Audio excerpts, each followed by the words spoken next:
Yeah.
Hola, muy buenas noches chicos. Estamos por comenzar y ya están entrando los últimos participantes que estamos invitando a la clase del día de hoy y vamos a darle la bienvenida una vez más. Me presento nuevamente, soy Vanessa, la que les he estado acompañando a través del grupo, bien, a través de lo que es la plataforma y enviándole las clases y toda la información.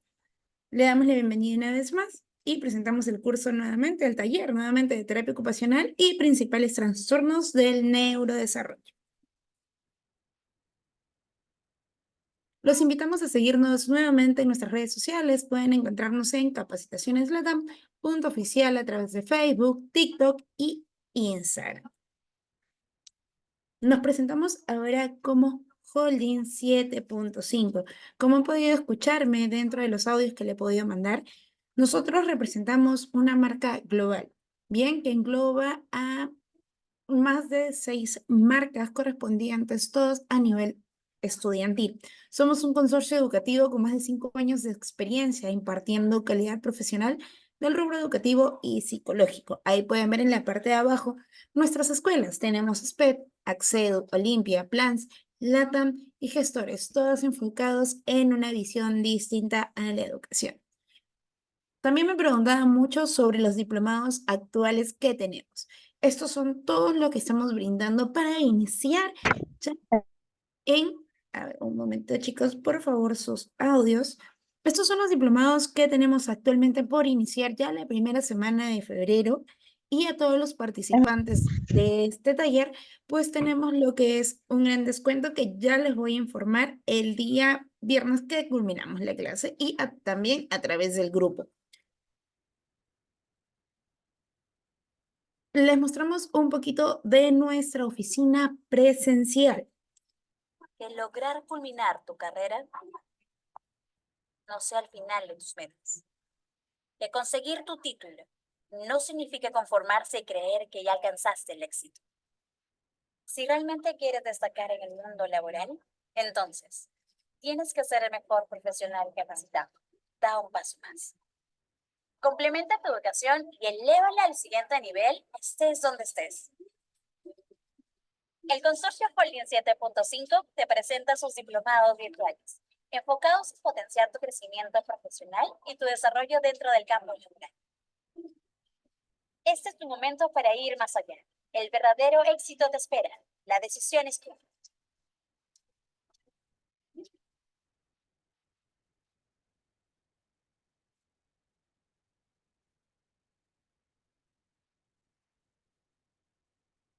Holding 7.5. Supera tus límites.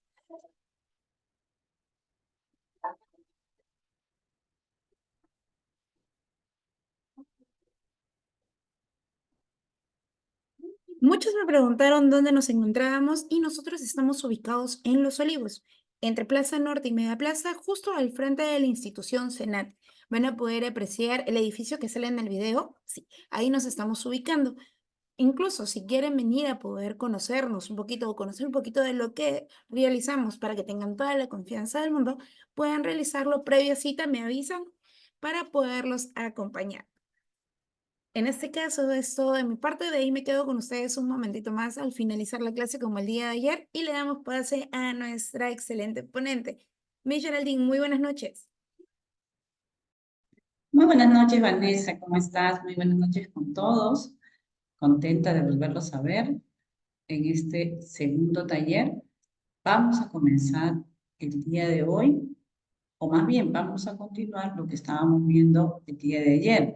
Ayer justamente estábamos hablando de trastornos del neurodesarrollo, hablamos un poquito acerca de terapia ocupacional, con el enfoque dentro de integración sensorial, cómo es que se aborda los trastornos del neurodesarrollo, disfunciones sensoriales o falta de estimulación.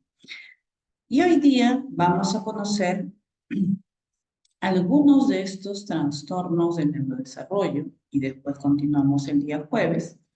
Vamos a hacerlo bastante dinámico, vamos a hacerlo bastante didáctico para que se entienda y el tiempo que resta vamos a responder las preguntas. Entonces vamos a comenzar. Justamente ayer estábamos hablando acerca de los trastornos del neurodesarrollo, cómo es que se presentan, que es básicamente a través de la conducta, el comportamiento de los niños, y que esto se da porque el niño ya nace con un trastorno del neurodesarrollo. No es una enfermedad, no es contagioso, no es porque se haya golpeado algo, etc. Son trastornos del neurodesarrollo que se presentan de esta manera, a través de las conductas disfuncionales. Y dentro de trastornos del neurodesarrollo, justamente ayer mencionaba que en la actualidad existe el manual del DSM-5, que están todos los trastornos mentales, incluyendo aquí trastornos del neurodesarrollo y otros tipos más. Sin embargo, estas guías van avanzando. De acá a un tiempo seguramente habrá DSM-6, pero ahora en la actualidad vamos a ver el DSM-5. Y ahí están todos los trastornos del neurodesarrollo y también están las sintomatologías, están, digamos, las evidencias, los estudios e investigaciones que se dan acerca de ello. Por eso es importante considerar y actualizar. Las investigaciones van a ir progresando y Dios mediante más adelante buscarán tal vez otro tipo de alternativas, de abordajes, con el objetivo de que el niño o la niña mejore en sus respuestas.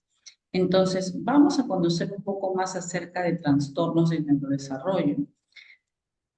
Y vamos a comenzar por la discapacidad intelectual, o también llamada trastorno del desarrollo intelectual. Antes se le llamaba retraso mental.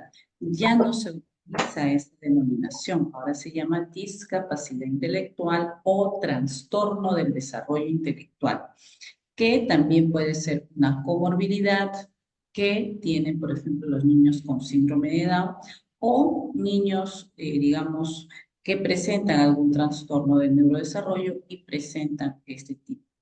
Tienen ciertos niveles, nivel leve, nivel moderado, nivel severo, que eso ya se estudia más ya en la especialización, pero aquí lo que queremos saber es cómo es que se presentan. Por ejemplo, esta discapacidad intelectual inicio durante el periodo de desarrollo, vale decir, en la etapa prenatal. Todos los trastornos del neurodesarrollo se dan en la etapa prenatal. También incluyen limitaciones del funcionamiento intelectual y en el comportamiento adaptativo. Cuando nosotros veamos niños con disfuncionalidades sensoriales, ya sea por trastornos, de por sí por la disfuncionalidad, falta de estimulación, vamos a ver respuestas o conductas desadaptativas que van a afectar muchos aspectos de su vida, no solamente en el colegio, en casa, en la comunidad, etc. Por eso es que incluye estas limitaciones. En el caso de la discapacidad intelectual, obviamente que va a abarcar todos, digamos, sus aspectos. Entonces, estas condiciones, en este caso las deficiencias de las funciones intelectuales, para que haya un diagnóstico de esta naturaleza, tienen que incluir que haya una falta de razonamiento, de resolución de problemas, de planificación a la hora de responder en ciertas conductas, el pensamiento abstracto, un juicio, el aprendizaje académico y el aprendizaje a partir de la experiencia. Cuando a un niño o una niña se le va a diagnosticar este tipo de trastorno de neurodesarrollo, obviamente que se le va a tener que hacer toda una serie de evaluaciones y tienen que tener este tipo de deficiencias para que el doctor o el especialista dé el diagnóstico certero. Estas deficiencias deben estar confirmadas mediante evaluación clínica. Quiere decir, pruebas de inteligencia estandarizadas e individualizadas, y la evaluación clínica es ver el comportamiento, es ver cómo es que se desenvuelven en diferentes entornos y que a raíz de esas conductas pues avalen lo que sale en la evaluación. Las deficiencias del comportamiento adaptativo producen fracaso del cumplimiento de los estándares de desarrollo y también socioculturales para la autonomía personal y la responsabilidad social. Ustedes saben que cuando se van a desarrollar diferentes actividades, los niños que presentan esta discapacidad intelectual les es muy difícil realizar en cuanto a tiempo, en cuanto a respuesta. Por eso es que dicen que hay un fracaso en el cumplimiento. Todos los niños no terminan más rápido que yo. Todos los niños lo hacen mejor que yo. A mí no me sale, yo me demoro mucho, etcétera. Se va pasando, digamos, se va dando cuenta que dentro de un estándar siempre está por debajo de ellos. Y obviamente esto, aparte de que tiene dificultades en la parte de escolaridad, también puede mermar en la parte emocional. Por eso el intervenir es importante. Asimismo, ¿no? Sin apoyo continuo, las deficiencias adaptativas limitan el funcionamiento de unas o varias actividades, lo que hacemos en la vida Roberto, ya van a ser 8:30. como la comunicación, la Hasta las 8:30 participación dice que está la ferretería. en múltiples Hasta las entornos, 8:30 tienen en la como el ferretería. hogar, la escuela, el trabajo y la comunidad. Obviamente, si yo no tengo la capacidad de aprender mucho más rápido o, digamos, dentro del estándar, pues me va a ser bastante complejo cada vez que yo tenga que aprender de mi entorno, de mí mismo, de las personas que están a mi alrededor. Y esto afecta en muchos de sus aspectos. Entonces, se tiene que evaluar, se tiene que trabajar y poco a poco ayudar al niño o a la niña a responder esto. Hay una pregunta que dice, ¿un autista puede tener discapacidad intelectual? Sí, también hay comorbilidades. Las comorbilidades, digamos, son aquellas que acompañan a un diagnóstico. Por ejemplo, no tiene TEA, ya todas sus características de TEA.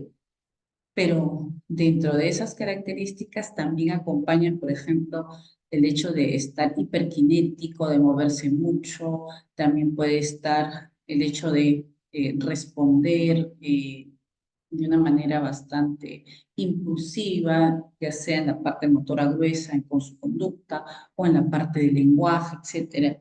Y puede haber una comorbilidad de TDAH.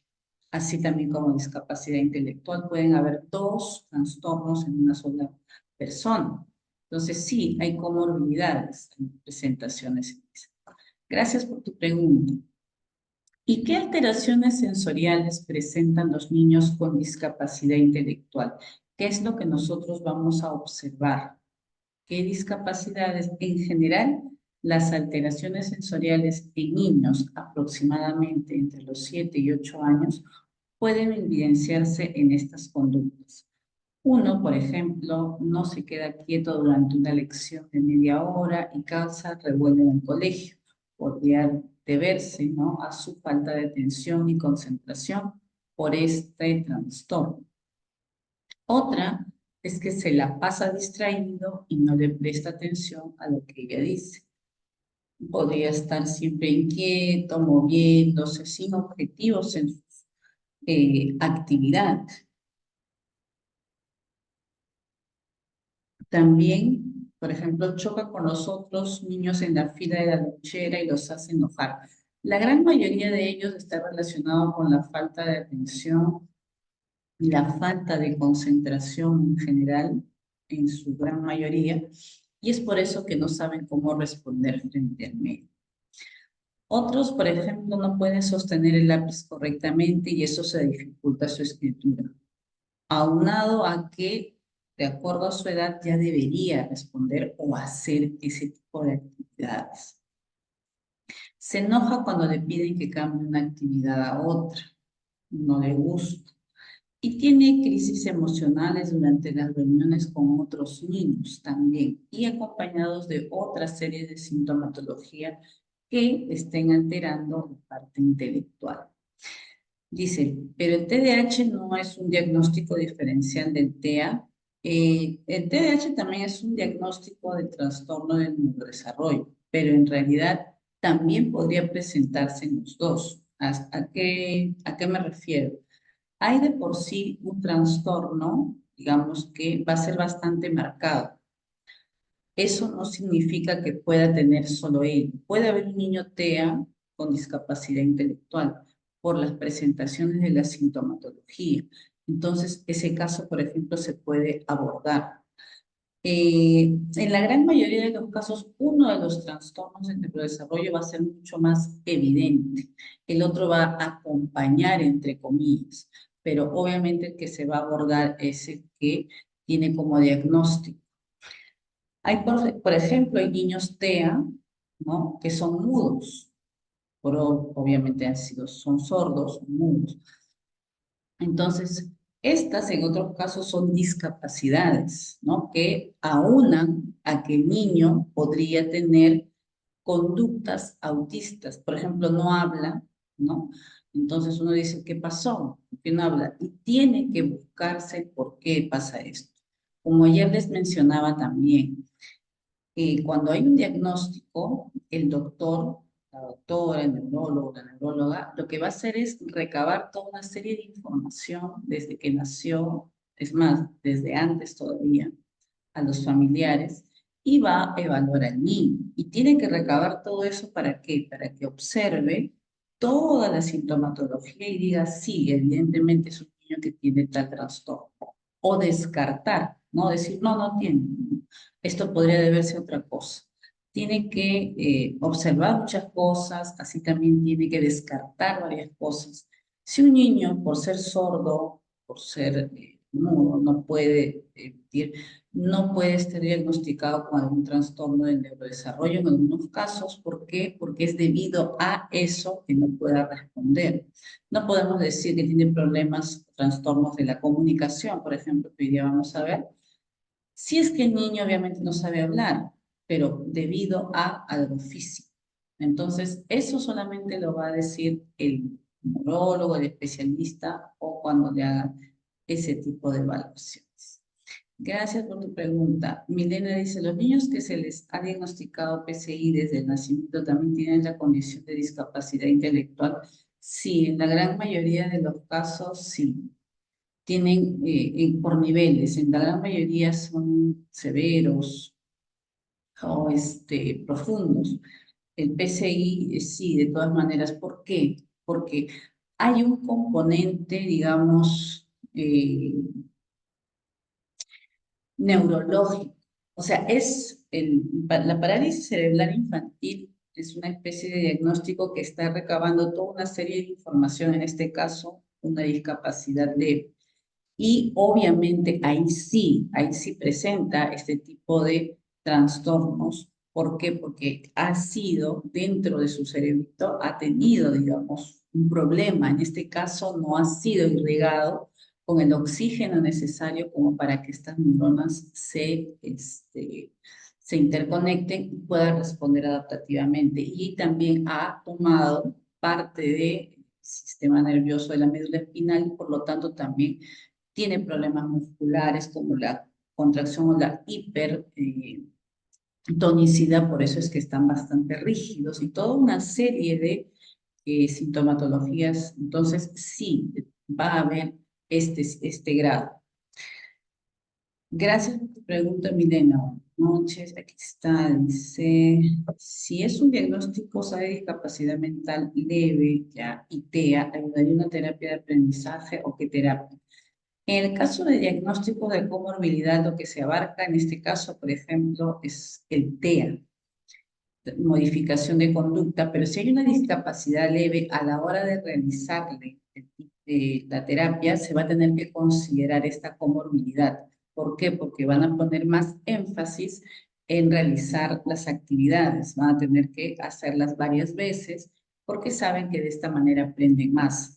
Los seres humanos aprendemos a través de la experiencia. Otros que son, digamos, tienen muchas más capacidades, dicen, no, a veces esta frase, en una aprendió. Cuando dicen en una aprendió es porque aprendió bastante rápido, ¿no? Fácil, en una o dos veces ya sabe. Pero hay otras en las cuales necesitamos mucha más experiencia para aprender. Nosotros tenemos también diferentes tipos de inteligencias. Para algunas cosas vamos a ser mucho más hábiles que para otras. Y en el caso de discapacidad mental van a tener que trabajar mucho más. O sea, considerando eso, van a trabajar el TEA. Modificación de conducta básicamente es una de las terapias que funcionan mucho más en TEA, así también en enfoque de integración sensorial, pero se tiene que considerar ese detalle de discapacidad mental. Gracias por tu pregunta. Buenas noches, buenas noches. A ver, acá dice, mi hija es diagnosticada con TEA severo, no verbal, pero actualmente está hablando varias palabras, en ese caso cambia el no verbal. En el caso de diagnósticos, bueno, en este caso el TEA ya está, dice, digamos, por ejemplo, comunicación oral. En este caso, cuando uno dice no habla o no habla, es la fluidez en la cual uno utiliza el lenguaje, que justamente hoy día vamos a desarrollar ese tema como para que se diferencie. En este caso, no es que sea no verbal, no es que vaya a cambiar en sí, eso depende mucho de cuál haya sido el avance, ¿no? Y cuál sea, digamos, la capacidad de fluidez que tenga en este caso. Así es, Berta, hoy día vamos a ver también un poco de eso. Muchas gracias. Los niños con trastorno podrían recibir equinoterapia. Mira, la equinoterapia es, digamos, una terapia que acompaña, pero sobre todo es en el aspecto emocional, psicológico, que sí aporta en cualquier tipo de trastorno del neurodesarrollo, problemas psicológicos. ¿Por qué? Porque se dice que los niños que tienen TEA, ¿no? Tienen bastante sensibilidad, ¿no? Por ejemplo, con los animales. Y cuando hay este tipo de, digamos, terapias, hay una especie de relajación de disfuncionalidades sensoriales, que es justamente lo que queremos abordar en la especialización. Todos los niños que presenten trastornos del neurodesarrollo tienen disfuncionalidades sensoriales en su gran mayoría, y eso altera el funcionamiento del niño. ¿Qué hace la quinoterapia? ¿Qué podría ser, digamos, una terapia, por ejemplo, de relajación, una aromaterapia, etcétera? Lo que busca es relajar el sistema nervioso para una mejor respuesta, ¿no? Tal vez menos crisis, ¿no? Que acompañe, que aporte, sí, pero basarnos en eso para poder trabajar el TEA, no, tendría que acompañarse de otro tipo de terapias. Gracias. Rosy se me comentó una psicóloga que si tiene la especialidad correspondiente pueden diagnosticar al igual que un neuropediatra. Sí, en algunos casos, algunos psicólogos clínicos, porque dentro de psicología también, tal vez acá alguien es psicólogo, hay psicología educativa, psicología clínica y otros tipos de psicología, sobre todo la psicología clínica, utiliza bastante, obviamente, las evaluaciones, utiliza bastante el trabajo con los niños, el observarlos, recabar información, sobre todo para ver cómo es que responden. Y, por ejemplo, en algunas partes de nuestro país no hay especialistas, es difícil encontrar un neurólogo y menos un neuropediatra. Entonces, ¿qué hacen ahí los psicólogos? Los psicólogos evalúan en base a esto y generalmente los psicólogos clínicos tienen esta función porque no llegan a tantos lugares de nuestro país. Entonces, sí, dan un diagnóstico en base a muchas evidencias clínicas, ¿no? Lo que han estado recabando y sí pueden realizar eso. Y también si llevan una especialización con mucho más razón, pero es a veces por necesidad. Por eso es que a veces, sobre todo en nuestro país, vienen acá a la capital, donde estoy en Lima, para buscar en una institución un diagnóstico. Pero de todas maneras, en busca del diagnóstico, si alguien les recomienda, ya sea un psicólogo o alguien que esté relacionado con el área, hacer terapia, hagan, porque no hay que perder mucho tiempo y el abordaje es importante. En edades tempranas, mejor. ¿Cómo enseñar a una persona autista no verbal a comunicar dolor o algo que le duele? Eso es básicamente a través de condicionamiento clásico, ¿no? El condicionamiento clásico es estímulo-respuesta. A ellos hay que enseñar. Eso es también a base de terapias en el sentido de respuesta. Pero no solamente el hecho de que ellos digan cuando le duele o cómo le duele. Le tienen que enseñar qué cosa es lo que pasó, pero ¿para qué? Para que la persona que lo cuide lo lleve a un establecimiento de salud para que verifique, ¿no? Por ejemplo, enseñarle a los niños a través de terapias, en el caso de los niños con TEA, dependiendo del nivel, etcétera, la señalización, los gestos, la parte de la expresión corporal, ¿no? Para decir, mira, acá, señala, que señale, ¿no? Para que dónde te duele y ante esa pregunta responder, ¿no? Que señale. ¿Qué pasó? ¿Dónde? Hay, digamos, formas de que el niño pueda avisar, pero tenemos que saber, digamos, qué cosa es lo que él, hasta dónde puede llegar, ¿no? Y también sus niveles de sensibilidad. Eso es un poquito más complejo, digamos, Magda. ¿Por qué? Porque hay niños que presentan alta sensibilidad en caso de los niños TEA. Y a veces el niño podría estar señalando, pero sí, obviamente se golpeó, pero no es como para que, sí hay que llevarlo. Eso depende de los niveles de sensibilidad que presenten. Hay algunos, por el contrario, no sienten el dolor por más que sea fuerte. Y ahí sí, en esos casos hay que, digamos, aplicar eso de, tienes que señalar, te golpeas en la pared o alguien te empuja, avisa, señal, porque parece que a ellos no les doliera. Se golpean, les empujan, se levantan y siguen, digamos, jugando o haciendo su actividad y no implica que esa parte de su cuerpo esté, digamos, dañada, ¿no? Entonces, eso también, eso depende mucho de cómo es que esté tomando, digamos, la parte de sensibilidad del niño y también qué es lo que conoce de eso. Gracias, muchas gracias, Magda, por tu pregunta. ¿Cómo se puede corregir si el niño juega con su pene?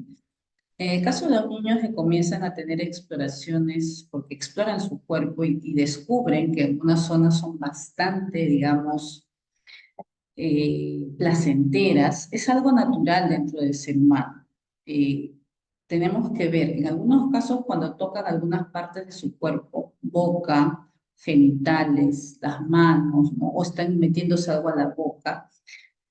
Como les digo, los trastornos de neurodesarrollo en algunos casos siempre, en la gran mayoría, presentan cierto grado de ansiedad. Entonces ellos siempre tratan de bajar esos niveles de ansiedad haciendo algo. Ustedes tal vez habrán visto a niños neurotípicos, niños de inteligencia estándar, que se meten el dedito a la boca y están chupando, ¿no? ¿Por qué hacen eso? Porque tienen cierto grado de ansiedad y no saben cómo sacarlo y el hecho de ponerse algo a la boca y chupar los relaja, los tranquiliza. Otros se agarran el penecito, tan que se agarran, como que juegan, etc. Porque también es parte del proceso de reconocimiento de su cuerpo, uno, y dos, también para bajar los niveles de ansiedad, dependiendo del por qué se hace eso. Aparte, hay algunos casos que lo hacen a veces porque saben que los mayores se percatan de eso, llaman la atención, entonces les gusta, ¿no? Llaman la atención, ¿no? Ya me está mirando. Yo cuando hago esto, mi mamá me mira, mi papá me mira, tengo su atención. Entonces hay que buscar también el por qué. Y algunos pueden estar, digamos, entre comillas. Ellos en el sentido de que es parte de la edad y otros también son los niveles de ansiedad que pueda presentar. Así es. ¿Cómo se puede corregir? Ya está. En la consulta, ¿qué terapia se puede realizar en un niño con discapacidad intelectual para mejorar su aprendizaje? Ahí hay que dar, por ejemplo, terapias de atención, de concentración y de lenguaje. El trastorno intelectual no es que vaya a cambiar, o sea, siempre va a tener ese diagnóstico. Hay que ver los niveles y hay que ver el tipo de abordaje. Todos los trastornos del neurodesarrollo que presenten nuestros niños no va a cambiar. Lo que queremos hacer es la respuesta que sea adaptativa y que se dé cuenta de qué manera aprende. Cada uno de nosotros, a través de los años, hemos aprendido a aprender, valga la redundancia. ¿Por qué? Yo sé cómo aprendo, ustedes saben cómo aprenden, y ya de grandes somos bastante autónomos. Y yo sé que aprendo todo, digamos, tranquilo, no me gusta que me interrumpan y me concentro bastante leyendo, ¿no? Algunos se concentran mejor y aprenden más por mapas conceptuales. Algunos atienden mejor cuando escuchan música de fondo. Otros aprenden más, tal vez, o son muy hábiles haciendo actividades físicas, ¿no? O después de una actividad física me voy a leer y estoy más rápido, aprendo más rápido. Otros aprenden más en las mañanas, etc. Uno comienza a saber cómo aprende. El niño que presenta trastorno intelectual tiene que saber eso. Tengo que leer 2, 3 veces esto para poder guardar esa información y responder mejor en el examen. Tengo cierta discapacidad, mira, yo para poderme, no sé, ponerme la camisa, ponerme los zapatos, tal vez sé que me voy a demorar, ¿no? Entonces ya no voy a comenzar 10 minutos antes, comenzaré 20 minutos antes, lo haré con la paciencia, lo haré porque tengo que recordar, me demoro un poco, pero lo abordo. Entonces lo hace, se conoce y responde mejor. Entonces de esa manera es que nosotros vamos a ir trabajando o se trabaja con los niños. Entonces hay terapias que van a ayudar a eso, concentración, atención, lenguaje, terapia ocupacional, enfocado en actividades de la vida cotidiana, eso aporta. Muchas gracias. Carla dice, mi último hijo nació con atrofia frontal leve, epilepsia tónica crónica, actualmente controlada con ácido valproico y TEA leve. Está evaluado, tuvo con neuropediatra que le evalúa cada cierto tiempo, también tiene colalia, ya, ¿no? Y, ay, perdón, Nicolalia, pero puede comunicarse. Eso es importante, que pueda comunicarse. Gracias, terapia. Pero Y ¿cómo la ayudar bulla de la licuadora, ojalá que no le de antemano? Muchas gracias. afecte. En el caso del aprendizaje, Carla, mira, el niño tiene una serie de, digamos, dificultades, ¿no? Pero me alegro mucho que tenga la capacidad de la comunicación. Eso es importante. La comunicación es base de todo. Y si él te entiende y tú comprendes lo que te dice, pues excelente. Esa es la forma. En la parte intelectual, ¿no? Él a través de experiencias, a través de estimulación, Y de tu, hablar, por más que parece acá que no, tal vez no podemos de manera fluida, comunicarnos igual con ellos, trabajar, realizar dentro de todo lo que todas las actividades que hacemos considerando sus necesidades, considerando sus intereses. Tiene atrofia frontal leve, epilepsia tónica, dijo que sea ya primero leve, lo otro. ¿Y yo qué he hecho? todo eso lo que va a ir abordando Mala, mala o encargada. a ir considerando a la hora de realizar, digamos, las terapias, ¿no? Me imagino que él está llevando terapias y todo eso aporta dentro de este proceso. Entonces, poco a poco y analizando cada uno de los temas, va a ir aprendiendo. Miren, en el caso de los aprendizajes, hay que priorizar qué es lo que necesitamos nosotros primero de nuestros niños, que sean autónomos, que estén felices. Eso es lo que necesitamos de ellos, que sepan, digamos, responder frente a dificultades. Eso hay que, digamos, priorizar. En edades como 7, 8 años, obviamente que el niño tiene que aprender supuestamente a leer, a escribir, a hacer actividades matemáticas, etcétera. Claro, es importante, ya lo debería hacer. Pero ¿de qué me vale si es que mi niño no sabe hablar, si es que mi niño no puede hacer cosas solo, si es que mi niño no es feliz? Hay que considerar también eso. Lo demás va a llegar poco a poco.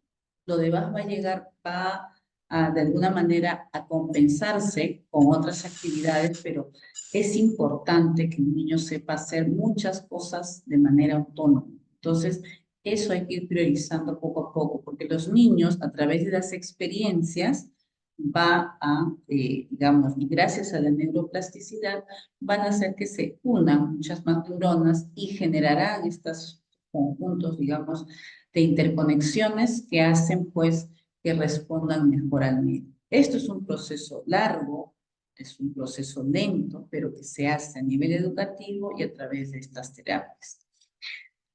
Muy bien, muchísimas gracias. Aquí me voy a quedar, ya después continúo Dios mediante, y ahora sí vamos a continuar con la clase para terminar.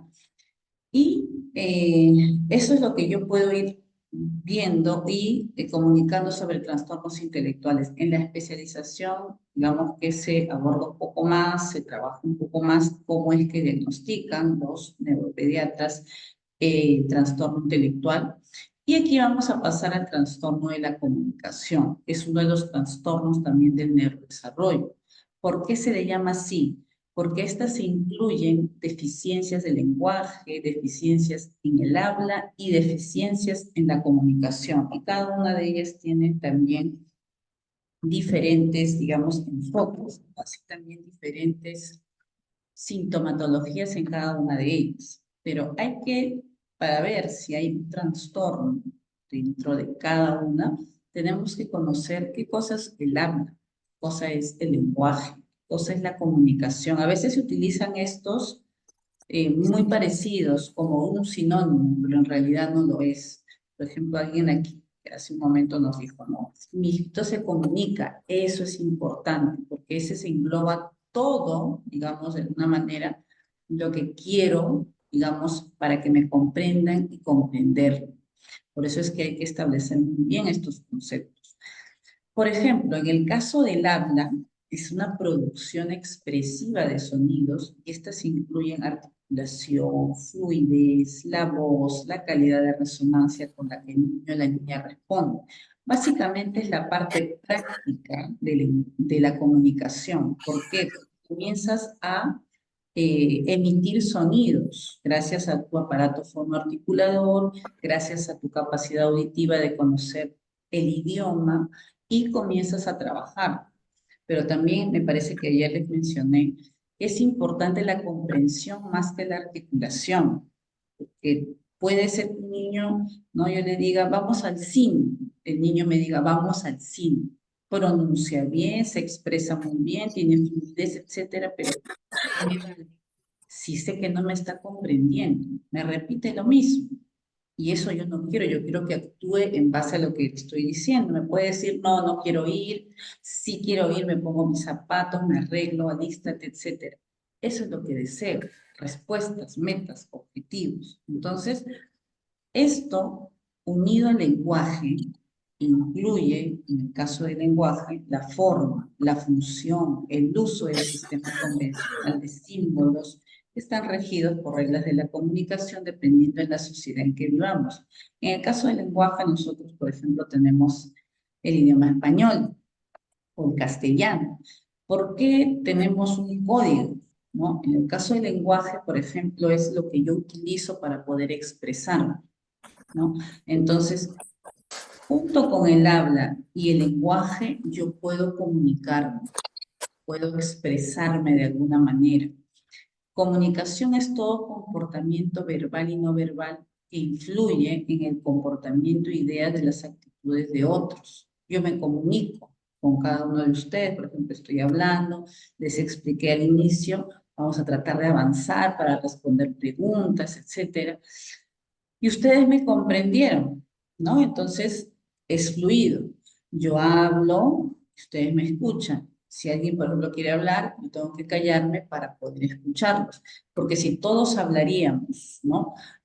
O si todos estaríamos callados, obviamente no habría comunicación. Entonces, es importante conocer este tipo de conceptos para poder entender cuándo hay trastornos de la comunicación. Y es que en estos casos también se van a presentar alteraciones sensoriales en niños cuando presenten este trastorno. Por ejemplo, a los 5 o 6 años se evidencian en conductas como persisten dificultades en la articulación, errores en las estructuras de las frases, dificultades en la comprensión de oraciones, hay dificultades para responder al qué, dónde, de qué, quién, por qué, que son preguntas básicas que el niño asume y entiende para poder responder. Hay dificultad en la comprensión de conceptos como en, dentro, encima. Hay dificultad en tareas de atención sostenida, ¿no? Por ejemplo, está escuchando un cuento, pero a los 2 minutos, 3 ya se está parando. No hay una atención sostenida y hay tartamudeo. Son algunas alteraciones sensoriales que vamos a observar en los niños con trastorno de la comunicación, pero ya sabemos que el que diagnostica es el neuropsiquiatra. Y vamos a terminar con el trastorno del espectro autista. En el caso del espectro autista, le pongo aquí porque preguntan a veces, ¿no? Mi hijito o mi hijita tiene Asperger, algunos dicen ha tenido diagnóstico de trastorno de red o desintegrativo infantil, etcétera. Y está bien, porque tal vez estos diagnósticos han sido antes del 2013. Entonces, obviamente que en esa época se trabajaba con el DSM-4 y ahí se llamaba trastornos generalizados del desarrollo y en base a los niveles que ahora tomamos en consideración, ellos ponían los nombres. Ahí no había niveles, ahí decían es autista, es Asperger, es trastorno de red, etc. Pero ahora ya se evalúa de esta manera. En el DSM-5 ya se llama trastornos del espectro autista y tiene niveles, nivel 1, nivel 2 y nivel 3. Entonces, ya ahora estos son los diagnósticos, ya no hay ahora trastorno de Asperger, trastorno de red, eso ya no, ya tienen que considerar este tipo de guía o manual. Para que haya un diagnóstico de trastorno del neurodesarrollo, se van a considerar, por ejemplo, conductas o patrones repetitivos, así también trastornos en la comunicación y la socialización. Entonces, estos dos son patrones, digamos, que al unirse dan estos diagnósticos, pero también hay que considerar esto que está acá. Síntomas han de estar presentes en las primeras fases del desarrollo, es decir, las primeras etapas, la infancia, y obviamente se considera que ellos ya nacen con eso. Otras son los síntomas que causan un deterioro clínicamente significativo en lo social, en lo laboral u otras áreas importantes del funcionamiento habitual. Todos los trastornos van a ser evidentes en todos los aspectos de la vida del niño, de la niña o del jovencito, de la jovencita que ya tiene TEA como un diagnóstico y que van a tener que vivir con esa condición, ¿no? Conociéndose poco a poco. Entonces sí va a haber, por eso es que dicen, presenta un deterioro clínicamente significativo, sobre todo en lo social, ¿no? Porque va a ser un poco más difícil comunicarse con los demás. Lo va a hacer, sí, pero le va a costar, porque es parte de este espectro. Y también hay alteraciones que no se explican mejor por discapacidad intelectual o retraso global del desarrollo. Como les digo, si hay, digamos, un diagnóstico previo para poder decir, el niño tiene un trastorno tal, es porque ha descartado otros. No tiene que ir acompañado de, a excepción de alguna conducta o alguna anomalía física, ¿no? Por ejemplo, un niño no ve, ¿no? Un niño no ve, no tiene la capacidad de leer, obviamente, y no por eso puede decir uno que tiene trastorno intelectual. No sabe leer, tiene 10 años y no lee, pero es ciego, obviamente. Es evidente que no va a poder leer como los demás. Tal vez este sistema Braille lo ayude y pueda leer a través de sus manos. Entonces, se va a considerar ello.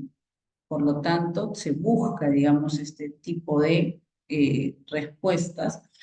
Y en cuanto al trastorno del neurodesarrollo, en el caso del espectro autista, las alteraciones sensoriales, según diversas fuentes bibliográficas, dentro de cada sistema alterado en el trastorno del espectro autista se encuentra, por ejemplo, un sistema auditivo. Está relacionado con la hipersensibilidad auditiva o la hiperacusia, también considerado. La gran mayoría de niños con TEA tiene dificultades auditivas. La gran mayoría, no todos. Entonces, si un niño ve que siempre está tapando ante sonidos que la gran mayoría puede, digamos, tolerar, porque una cosa es, yo no tolero tal vez sonidos muy fuertes como los cohetes, ¿no? La gran mayoría tal vez los aturde, pero uno se acostumbra porque es un corto tiempo y también porque no es todos los días y no, digamos, presentaría un peligro a mis oídos. Pero en el caso de los niños que tienen TEA, una hipersensibilidad auditiva, pues van a considerar, por ejemplo, el ladrido de un perro, el sonido de la licuadora, la caída de, no sé, de una pelota, etcétera, y se aturden. Son bastante sensibles a eso. A eso es que se relaciona con la hipersensibilidad auditiva. También van a tener dificultades en el sistema táctil. Es uno de los sistemas más grandes que tienen, porque hablamos de piel. No les gusta tocar cosas, no les gusta agarrar cosas como fluidos, témperas, gomas, etc. Es como si no lo toleraran, como si estuviera, digamos, dentro de su piel. Y es una cosa, pues, bastante eh, fastidiosa para ellos. Y en otros casos también se va a ver que hay bastante tolerancia, quieren tocar todo, quieren pasar las manos por todos los lados, etc. Buscan también la forma de tener este tipo de respuesta. El sistema vestibular es uno de los sistemas que está relacionado con el equilibrio y la postura. Dentro de un estudio se ha realizado que en el perfil sensorial de los niños con TEA, este tipo de sistemas tiene una disfuncionalidad. Porque el niño no sabe ubicar su cuerpo en el espacio y piensa que cuando uno se acerca mucho a ellos, lo están invadiendo, porque esta es la capacidad que tiene mi cuerpo de tal vez estar digamos, en todo un cuarto y cuando alguien entra o se acerca no le agrada, no le gusta. Entonces no se siente seguro en ese entorno. Hay una disfuncionalidad vestibular y el sistema propioceptivo está muy relacionado con los músculos, articulaciones, tendones, ligamentos. Y es que cuando un niño presenta una dificultad en este sistema, pues lo que va a tener es cierto grado de sensibilidad a las cosas para que, por ejemplo, no le gusta que lo abracen fuerte, no le gusta estar jugando en juegos en los cuales el niño tenga que estirarse, en las cuales tenga que utilizar su cuerpo o cargar algo, le cuesta, le fastidia, no le agrada. Entonces son algunas conductas que van a estar evidenciándose por el trastorno del espectro autista. Entonces hay que considerar ello. En la especialización se va a conocer, digamos, mucho más cosas acerca de este espectro porque se va a estudiar dentro de la clase de trastornos del neurodesarrollo según el DSM-5, pero es lo que nosotros podemos ir agregando, sobre todo en cuanto a las alteraciones sensoriales. Muy bien, hasta aquí, digamos, la clase y vamos a ir respondiendo las preguntas. Por favor, un ratito, donde me quedé. Ajá, a ver, acá está. Creo. Debe ser enfocada especialmente. Pero no, que no van a esperar. La terapia de lenguaje en sí Aquí está. La terapia, a ver, vamos a responder a Claudia. ¿Cuál es el diagnóstico que valdría en el caso de mi hijo? Le diagnosticaron 3 años, un neuropsicólogo con autismo desde la niñez y a los 5 años un genetista le hace un diagnóstico clínico de síndrome de Bardet-Biedl. El síndrome de Bardet-Biedl, mira, para serte sincera, no conozco ese síndrome, es muy interesante, voy a buscarlo. De Bardet-Biedl, ¿con cuál se debe tratar o con cuál sería su diagnóstico en sí? Discúlpame, no conozco ese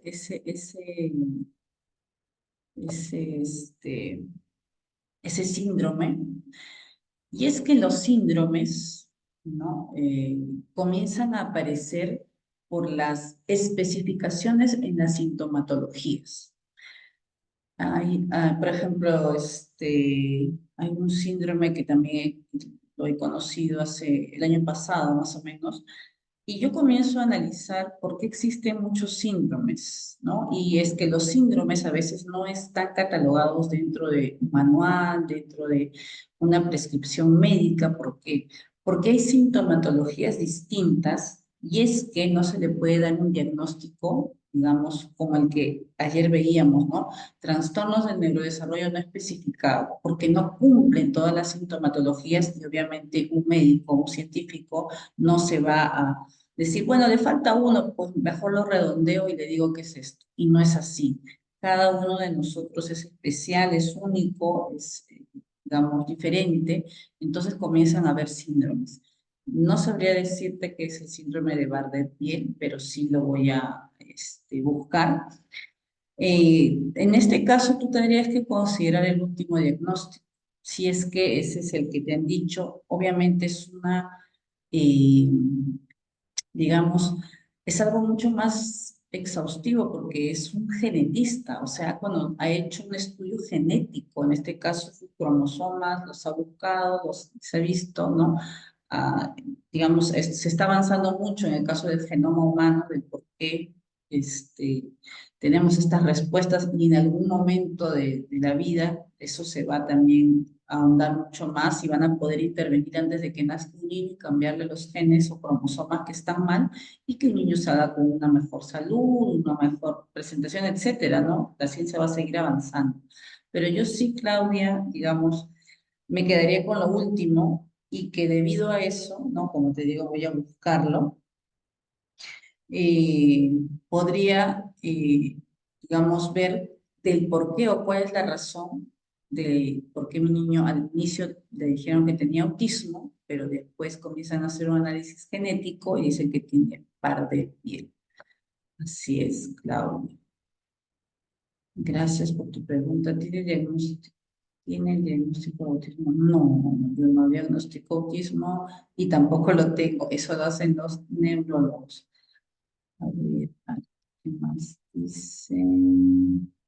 Ah, la terapia de lenguaje que dan en la escuela es recomendada para autistas o debe ser enfocada especialmente para autistas. No, las terapias de lenguaje obviamente se van a enfocar en las necesidades que presentan los niños. En el caso de los niños con TEA, lo que siempre quieren es la comprensión, ¿no? Porque se van a basar mucho en comprensión y poco a poco en la parte articulativa, la parte de la expresión fonética, ¿no? Que eso lo dejan aparte, ¿no? El que un niño me diga o me entienda cuando yo le diga tranquilízate, respira y realiza la acción es bastante. El que no me pueda decir, ¿sabes qué? No sé, me siento así, no, claro, es importante, pero que me escuche y me entienda y haga, eso es comprensivo. Entonces, cuando trabaja, obviamente la terapista de lenguaje sabe si presenta un diagnóstico o tiene presunción de algo y comienza a trabajar eso. En el caso de lenguaje que dan en las escuelas, y la verdad es que en la gran mayoría de escuelas, digamos, de educación básica regular, no sabía que habían terapias de lenguaje. Debe ser un colegio, digamos, especializado, personalizado. Pero imagino que sí, también abordan este tipo porque cada uno de los casos, cuando dan terapia de lenguaje, solamente entra uno. Entonces, se aborda de acuerdo a las necesidades. Así es, Ver. Muchas gracias por tu pregunta. Los sábados, ciencias, en un momento se escucha. escuchaba que le decían los audios. A ver, acá dice, mi niño tiene 2 añitos. No sé si más arriba.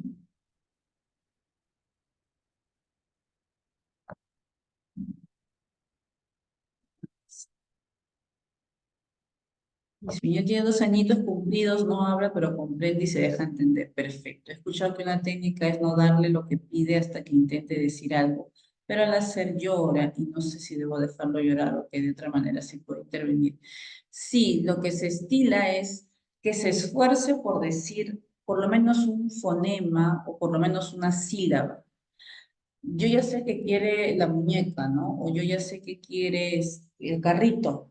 No señala, te mira. ¿Quieres el carrito? Y mueve la cabeza, ¿no? Sí, ya. Pídeme, dame el carrito, ¿no? Dame el carrito. No lo va a decir, dame el carrito, ¿no? Pero tal vez diga todo. Ah, ya, muy bien. Quiere el carrito, ¿no? Uno, los mayores, los adultos, las personas que hablamos mejor, digamos, tenemos que ayudarlos expresando la oración correctamente, de manera pausada y de manera completa. Ah, ya, ¿quieres el carrito? ¿Quieres el carro? Ya, toma el carro, ¿no? Entonces, por eso es que los niños normalmente, por ejemplo, dicen la última sílaba, ¿no? En vez de decir zapato, todo dice, pero nosotros sabemos que se refiere al zapato, ¿no? O si no, eh, agua, ¿no? Agua, Entonces ya sabemos, quiere agua. ¿Quieres agua? Ya toma tu agua, ahí está. Entonces, que se esfuerce en eso, sí, es bueno, pero no que diga toda la frase, porque no lo va a decir. Entonces, si no lo dice, dime, ¿quieres el carrito o quieres el carro? Si la doble R es difícil de sacarla, obviamente el carrito, ¿quieres la muñeca? ¿K? ¿Quieres K? Ya. Entonces, dime, te dice un sonido, algún gesto, algún tipo de, un gorgojeo, algo, ya. Y el hecho de que tú le des lo que quiere al hacer eso, refuerzas el hecho de que lo repita. Ah, ya. Entonces le voy a decir todo, le voy a decir le voy a decir algo, pero va a ser algo. Y tú refuerzas diciendo, ya, toma, aquí está la pelota, toma, aquí está el agua, toma tu agua, toda el agua, ya, muy bien. Entonces, de esa manera. Y también cuando corregimos, hay niños que a veces no se expresan bien y están en el proceso de adquisición del lenguaje, nosotros lo que tenemos que hacer es decir la oración correctamente. Si nosotros le decimos, no, así no se dice, repite así, no ayudamos. ¿Por qué? Porque el niño se va a cohibir en querer decir su oración por lo que esté mal, entonces solamente va a escuchar o va a decir, ¿no? O va a tratar de hablar menos, y eso no queremos. Entonces, si alguien dice, ¿no? Dame la totatola, ¿no? Ya. ¿Quieres la Coca-Cola? Toma la Coca-Cola, ahí está. Entonces, de esa manera le ayudamos. Y no diciéndole, a ver, repite, así se dice. No, eso no es, así no estás, no, eso no. Repetir de manera correcta, completa, pausada la oración, de esa manera generamos que lo haga. El sonido del taladro, secadora, lavadora, aspiradora, son sonidos que en algunos casos no les gusta a los niños, pero se trabaja pues generando estos sonidos en un volumen bastante bajito, aunque la lavadora no suena, la secadora sí.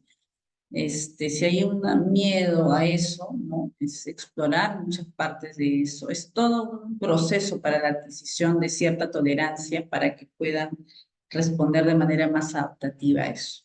Sí se va a ver también en la especialización y sí es un proceso un poco largo. Cuando los niños de su edad lloran y gritan, sí. En general, el sonido del llanto de un niño, es más, el de un bebé es bastante, ¿cómo decirlo? Digamos, que te satura, quieres de alguna manera responder o que ya no lo haga. Se aturde uno bastante.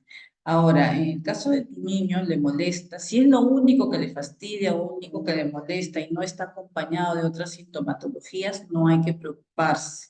Simplemente se asusta, puede ser hipersensitivo auditivo, pero no es que tampoco haya un diagnóstico por eso. lo que podría hacer es, como decía hace un momento, ¿no? Estos sonidos que no les agrada, escucharlos en un sonido más bajito. El llanto de un niño tiene cierto volumen, una cierta tonicidad que por eso aturde. Pero si esto se graba y lo escuchas más bajito, comienza a escuchar. Y también el entender el por qué está llorando, también ayuda, tal vez a calmar la situación. Ah, mi amigo llora porque se cayó, o mi amigo llora porque quiere hacer algo y no debe hacerlo, etcétera. Una serie de, un bebé, por ejemplo, un bebé llora porque tiene hambre, un bebé llora porque quiere que lo cambien, está sucio, etcétera.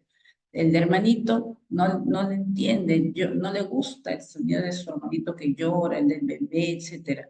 Pero cuando uno comienza a trabajar eso, entiende y va considerando el sonido, ¿no? Y sabe que este sonido no va a estar pues horas, pues como que comienza a tranquilizarse y a calmar esos ánimos. Así es, Katiuska, muchísimas gracias por tu pregunta. Bueno, hasta aquí vamos a quedar. Disculpen más bien a los que no he podido responderles desde Gina para abajo, pero el día jueves continuamos y espero abordar las preguntas que han estado pendientes ahí. Y a Gladys también, por favor, ese día te voy a atender a ti primerita, Gladys, me voy a acordar de tu nombre, para poder responder a tus preguntas.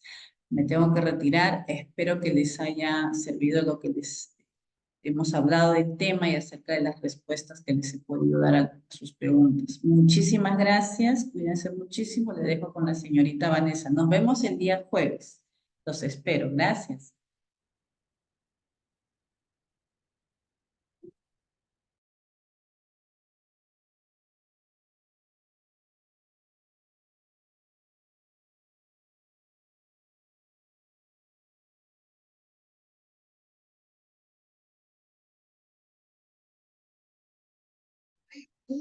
Miren, muy buenas noches. Hola, hola. Vanessa, ya terminé. Sí, eso es lo que sea. Gracias. No se preocupen, Miss. De igual manera, darle una vez más las gracias por acompañarnos en nuestra segunda sesión. No, el día de mañana, no, chicos, esto es el día jueves. El día jueves ya estamos culminando, jueves 25, culminamos el taller con nuestra ponente. Sí, directamente ella nos va a acompañar con la última clase. Es la misma ponente que también nos va a Muchas acompañar con gracias, el diplomado. interesante. No se preocupen, chicos, quedo al pendiente de cualquier consulta. De igual manera, para los que me están solicitando el certificado por este taller y para lo que es directamente el diplomado de 8 meses, ¿sí? Quedo al pendiente a través del grupo o a través de este medio si tienen alguna consulta.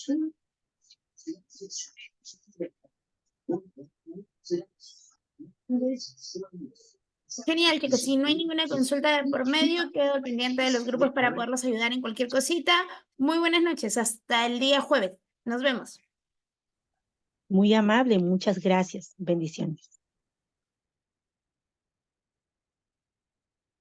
Gracias a todos, muy interesante el tema.